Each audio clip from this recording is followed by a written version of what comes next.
back to my channel. How you doing today? I hope you're doing well. I hope you're doing fantastic, and I hope everything is going well with you and your loved ones. So today, I hope they be right here. Okay. So as I am sharing with you 31 things that I have learned while building a house in Ghana, and today's topic is the plan of the house. Just know that you will eventually change the plan of the house. Not, some minor changes to the house. For example, when I had my plan, I didn't include pantry, like the kitchen pantry where you store your food and all that. I didn't include that. And during the building process, probably after the foundation and everything was planned out, and we were 40% within the construction, I decided to add on a pantry. Especially in Ghana, when you have to have a storage for your pestle, for pounding fufu. Is that what you call it? I'm not 100% sure the name of it. Woodder, that you pound fufu in, big plantain, cassava, and all that stuff that it's more local in Ghana. You need some sort of pantry for it, and I didn't plan for that. So, you may make some addition to your original plan. And outside of Ghana, usually when you're doing something like that, you need a permit. And I'm sure in Ghana too, you need a permit. But sometimes, you know what I mean. Yeah. But you will most likely make some changes to the plan as you go along. I'm sitting right here by a pool behind me, and the sun is blazing. It feels really, really good. I'm in San Diego, California. I'm just traveling around, But yeah, that's one of the lessons that I've learned. As you move along with your project, nothing is written in stone. I mean, some people are dead set on what they want, and they may not make changes. But for some of us, we might, you might make a change. You might decide to add on even a pool. Like, for instance, the building plan did not include pantry. I decided to add that later on. Also, an outdoor kitchen. It wasn't included in the plan, but going along, and that was very, very last minute. I will insert a picture right here. I added on an outdoor kitchen, and the summer hut was not planned. I was not planned at all. I wasn't planning on adding a summer hut. I don't know why we call it summer hut. I've said that before, but in Ghana, we do, we call it summer hut. But yeah, I didn't plan on that. And I really don't have that much of a space because my plot is only one. It's only one plot. And even that, a little bit of that was encroached upon. So later on, I decided to use a small portion of the land to add a summer hut to it, and an outdoor kitchen. An outdoor kitchen was actually like a few months ago, I decided to add on the outdoor kitchen. And with the outdoor kitchen, the artisan who I hired to do that did not claim he can do it with no problem, but during the process of it, I noticed that he did not have the skills. He didn't have the skills that it takes to construct the outdoor kitchen that I had given him a picture to do. So in the long run, I just decided to hire someone else and redo most of the work that he did. Yes, so and I've already made a video about hiring the right artisan or mason or the right worker to do your building project for you, to do the outdoor kitchen. The guy claimed he can do it, but he was not. I mean, as he was building it, I realized that nah, this is not looking like the picture. And he went on and on and on. And the person who referred me to him was like, you know what, he can do it. Mama na be mumbu. Mama na be mumbo, make meaning, don't discourage him, or don't, he will get discouraged. So just make sure, he will get discouraged, but just give him the chance to finish the work, and then, you will see that he will make it look like the picture that you want. But I know that it wasn't looking like that. I'm like, are you sure? Are you sure? Are you sure? I should have stopped him right then, but I didn't. I went along with him, and then when he finished, I'm like, what the hell is this? What kind of bullshit is this? When he finished, I was like, man, this outdoor kitchen looked like a soldier saluting. Like, it had like this, I'll just stick the picture in. It just looked like a soldier, like Osiacho, like Adibia Osiacho. Like, I mean, what kind of nonsense is that? So I didn't like it, and I had to just take a lot of it apart and hire someone else to finish it. So you will hire people, and especially if you live abroad and you send money to people to, do the work for you while you're not there. When you get there, you're going to be like, this is not to my taste, this is not to my liking, and you may change the work. You may redo stuff. And it's going to happen. It is going to happen even when you're there and you're not supervising them 100% of the time. After they finish, doing what it is that you have asked them to do, you may just be like, no, this is not what I asked you to do. I don't like it. And therefore you will just change, you will redo it, and it's going to cost you more money to redo. So if you can just supervise them all along, find a building, a project manager to supervise them, that may work. That would be a plus. Or if you know a thing or two about what you like, and then you hire, you sit there and supervise them all along, then that will save you money in the long run. But when you send money for someone to do the work and you send them a picture, this is how I want this done, can you do according to this picture? And they're like, yeah, I can do it, but in some cases they may not be able to do it, and you're going to break it apart and then start something new.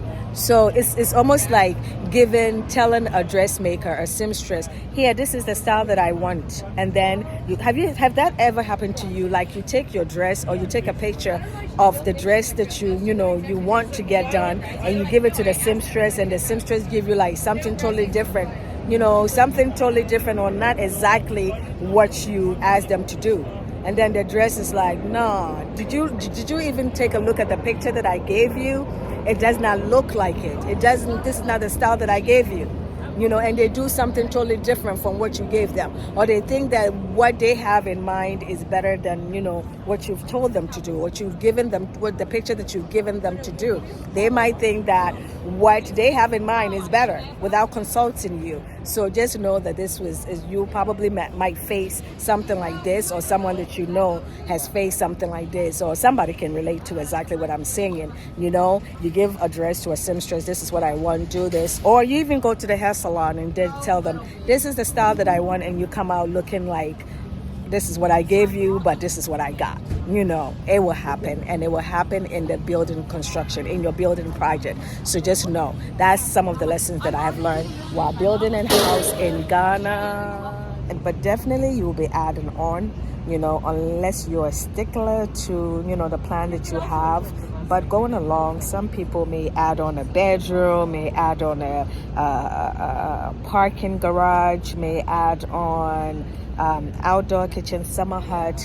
Different changes may come along, different ideas may come along. So don't be afraid to make changes. Don't be afraid to add on. Don't be afraid to deviate from the original plan, because it's for you, it's your project, it's your house, and you want to be happy, with it. And that is the best thing about building your own versus buying. Buying comes with the pros and cons, and building your own house also comes with the pros and cons. You have to deal with so much, nonsense, artisans, there's just a lot with, not working with professionals, and just people not adhering to the time that you agreed upon.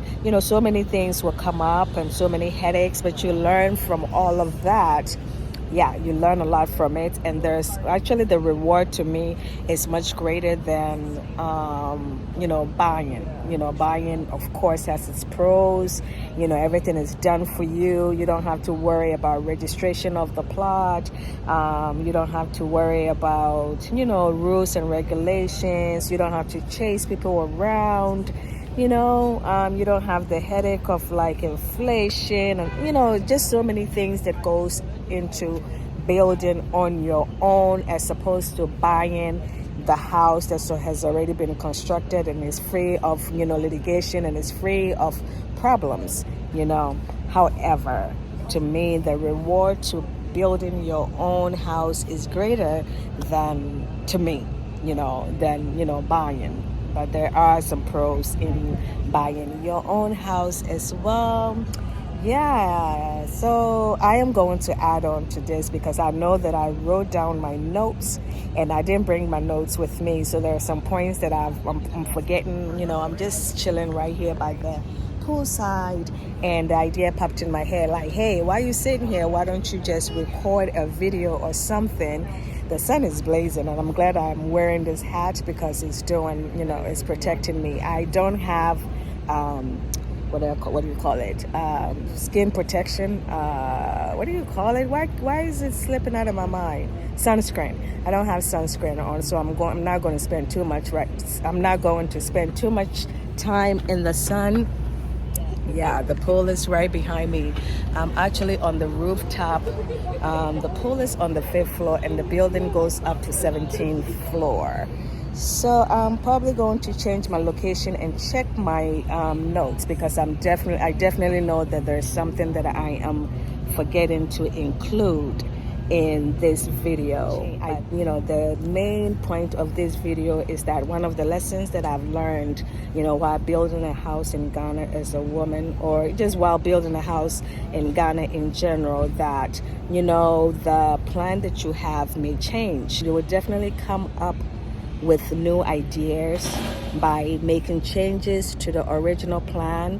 And so don't forget, don't be afraid to make changes, because it's better to make the changes in the beginning, as early as possible in the construction project, than to wait, when everything is done and then realize that, oh, you wanted to add this or you wanted to make these changes and that changes. So it's best, I am sweating now. It's best to, make the changes as you go along. Don't be afraid to do that. And the prices of doing it today or making the changes at the moment is, you're more likely to save money, because the longer you wait, let's say you wait till everything is completed, inflation is going to happen. Costs is going, building materials are going to go up. And therefore, it will cost you more to build, later on, as opposed to, it will cost you more to make changes later on as opposed to making changes now. Like the saying goes, I don't know if you've heard this saying before, but $1 today is worth more than $1 tomorrow. A city today is worth more than a city tomorrow, meaning that what I'm able to buy today, the value that I can get for buying something today. Let's just say the price of cement. Last year, the price of cement was way cheaper than the price of cement today. So the dollar, or the value of that dollar or city yesterday, worth more. You can get more for $1 today than you can get for tomorrow. I hope I didn't confuse you in this in the explanation of what I mean by $1 today is worth more than $1 tomorrow. So yeah, definitely make your changes as soon as possible. Make your changes in the early stage of the building project versus making the changes, later on, because it will cost you more later than it will cost you today. So that's what I have to say about that. This is one of the lessons that I have learned. I'm going to add to this video because I'm not following the notes that I wrote down. I know I definitely forgot about something or main points, but I'm going to also stick a video. I might I might stick a video, in here showing you what I mean by making changes later on. So yes, this is what I have to share with you. So let me know what you think about my experiences. Leave a comment, share your experiences, and we can all learn from each other. I always read the comment section in every video that I watch. I look at the comment section because I always learn something new. Somebody may even know more than the person who is, who did the video. So just make sure that, you always read the comment section and leave a comment because we can learn from each other. Thank you so much for watching this video. Until next time, I will see you in the next video. Bye.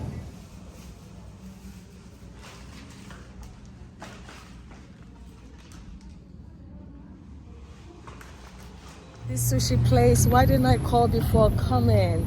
They are closed. They don't open till 5 p.m. It's called Sushi Roland. Whenever you're in San Diego, make sure you check out Sushi Roland. Oh my God, it's so good. They have 50% off sushi. My goodness. I came here the other day. This place, I'm in the neighborhood where, this flag is everywhere. But anyway, I came the other day and the sushi was so amazing. The sushi is so good. And they close till 5 p.m. They open at 5 p.m. and it's only 3:30. And the sushi place is closed. Oh my God, how dare them. I'm gonna have to try again another time when I'm in town. Until then, I will see you in the next video. So disappointed. I need to find, sushi places, you really have to know what you're getting when you go there. You should know before you go because I know this place is good and I am not coming back. It doesn't open until an hour and a half from now. So I'll check it out another time. I'm heading to La Jolla Cove, another beach location that I love. So let's go. So brave now. Normally when I travel by myself, I don't drive around to explore. But not lately.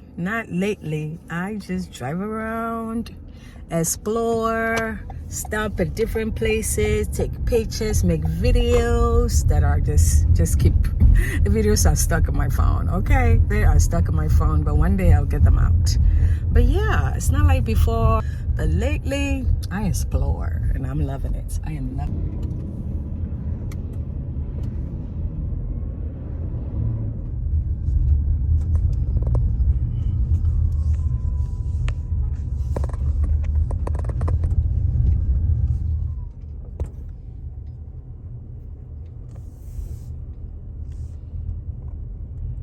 Don't forget to subscribe if you haven't done so already. Leave a comment, ask questions, share your ideas. I know I've made some mistakes and I know that I can learn from somebody else's, suggestions or advice. So feel free to leave a comment and let's learn from each other.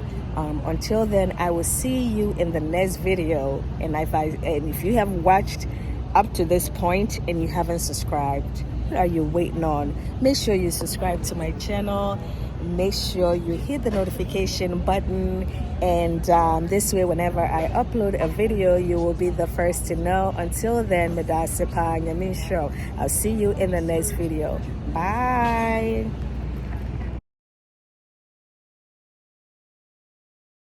Well, thank you so much for coming back to my channel. Otiden Akwaba. Now, as some of you may know, Akwaba means welcome. Welcome in the Akan language in Ghana, or surrounding countries in Ghana. The Akan people, when they say Akwaba, it means welcome. So welcome back to my channel. How you doing? I hope all is well with you. I will see you in the next video. Until then, thank you so much for coming by.